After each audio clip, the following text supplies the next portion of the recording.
गांव की सादगी शहर में न मिल पाएगी, गांव की सादगी शहर में न मिल पाएगी, किसी दर्द की दवा जहर में न मिल पाएगी। गांव और भारत, भारत को तो गांव का देश कहा जाता है, लेकिन भारत की जब जब पहचान की बात होती है तो इसकी पहचान की अगर पत्तियों में खड़े नामों पर शहरों का दबदबा कायम हो जाता है और गांव और शहरों के बीच एक बहुत बड़ा अंतर विद्यमान होता है। आजादी के बाद से ही सरकारों की लगातार कोशिश होती है गांव की योजनाओं के ऊपर। हर सरकार कुछ न कुछ ग्राम योजनाएं लेकर आती है, लेकिन इन तमाम योजनाओं के बावजूद भी एक बड़ा अंतर दिखता है। तमाम दावों तथ्यों के बावजूद, तमाम सरकारी गुमानों के बावजूद एक बड़ी सी खाई गांव और शहर के बीच में दिखती है। और जब तक यह दावों को झुठलाती हुई तस्वीर जिंदा रहेगी, तब तक अदम गोंडवी साहब की याद आएगी, जो ये कहते हैं कि तुम्हारी फाइलों में गांव का मौसम गुलाबी है, मगर ये आंकड़े झूठे हैं और दावा किताबी है। जी प्रणाम, मैं प्रणव द्विवेदी शुभम और आप देख रहे हैं जनता लाइब्रेरी की पेशकश किताब कुंडली। आज की किताब कुंडली में आपने शुरुआत से ही समझ लिया होगा कि बात गांव की होगी। गांव को समझने के लिए और गांव की बदलती रूपरेखा को समझने के लिए इस हफ्ते की जो किताब है उसका नाम है बदलता गांव, बदलता देहात, एक नई सामाजिकता का उदय। जब गांव की बात से शुरुआत हुई और गांव की बात होगी तब जरूर खेती की बात होगी। और भारत के संदर्भ में तो ये कहा ही जाता है कि भारत कृषि प्रधान देश है।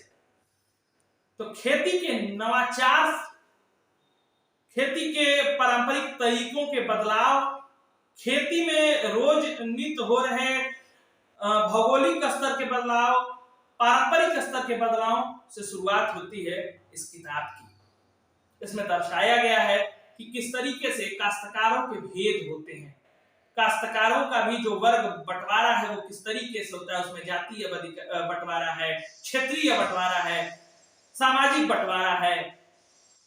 तो जब किताब को आप पढ़ना शुरू करते हैं तो खेती के इन विभिन्न आयामों से जुड़ती हुई ये किताब शुरू होती है।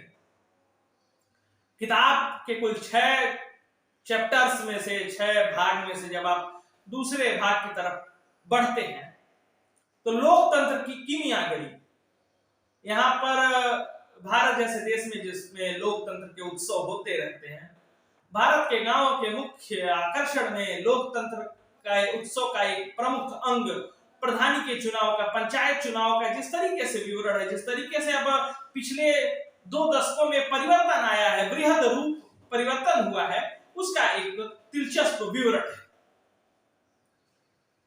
परदेशियों के प्रभाव से, आगंतुकों के प्रधानी के चुनाव के प्रभाव से, पंचायती के चुनाव प्रभाव पर जिस तरीके से विवरण है वो दिलचस्प है। युवा जिनकी हिस्सेदारी सबसे बड़ी है इस देश में, तो स्वाभाविक है कि गांव में भी युवाओं की भागीदारी बड़ी है और उनकी भागीदारी बड़ी है, उनकी हिस्सेदारी बड़ी है, तो उनकी हसरतें भी बहुत बढ़ी है। और उनकी बढ़ी हुई और बड़ी हसरतों को पाने और प्राप्त करने को और उसको पूरे करने की जो पूरी एक प्रोसेस चेन है उसको समझाने का एक बहुत सुंदर प्रयास लेखक ने किया है कि युवाओं की बेरोजगारी, उनके पलायन की पीड़ा, सारे अंगों को बहुत सुदृढ़ ढंग से प्रस्तुत किया गया है। हम इसमें जब सोशल मीडिया की बात करते हैं, जब आज के डेट में, तो कभी भी सोशल मीडिया और मोटर बाइक्स को एक साथ नहीं रखा गया है, एक तराजू के आसपास नहीं रखा जाता है। लेकिन लेखक ने बखूबी गांव में सोशल मीडिया और बाइक्स का, मोटर बाइक्स का, स्पोर्ट्स बाइक का किस तरीके से बढ़न हुआ है, किस तरीके से उसकी वजह से गांव में परिवर्तन हुए हैं, बदलाव हुए हैं, जो कि सकारात्मक भी है, नकारात्मक भी है, हर पहलुओं को छूने की कोशिश की। जिस तरीके से भारत बदला और भारत जिसमें विभिन्न धर्मों के लोग निवास करते हैं, तो हम सब जानते हैं कि पिछले 2-3 दशकों में तमाम फर्जी बाबाओं, ढोंगियों का भी एक बोलबाला रहा है, जिन्होंने धर्म का चोला ओढ़कर धर्म को बदनाम किया है। तो उनके लिए हमेशा से गांव क्यों मुफीद होते हैं खुद को बढ़ाने के लिए, यह भी इस किताब में अच्छी तरीके से समझाया गया है। सामाजिकता का एक नया उदय किस तरीके से भारत में हुआ है गांव की बदौलत, गांव के परिवेश को ने जब शहरीकरण का चोला ओढ़ने की कोशिश की और जब ये माना जाता रहा कि गांव अब समाप्त हो जाएंगे, तब भी गांव ने अपने आप को बचाया और एक नई भूमिका का निर्वहन किया है। इन सारी चीजों को लेखक सत्येंद्र कुमार जी ने बखूबी इस किताब बदलता गांव बदलता देहात में वर्णन किया है।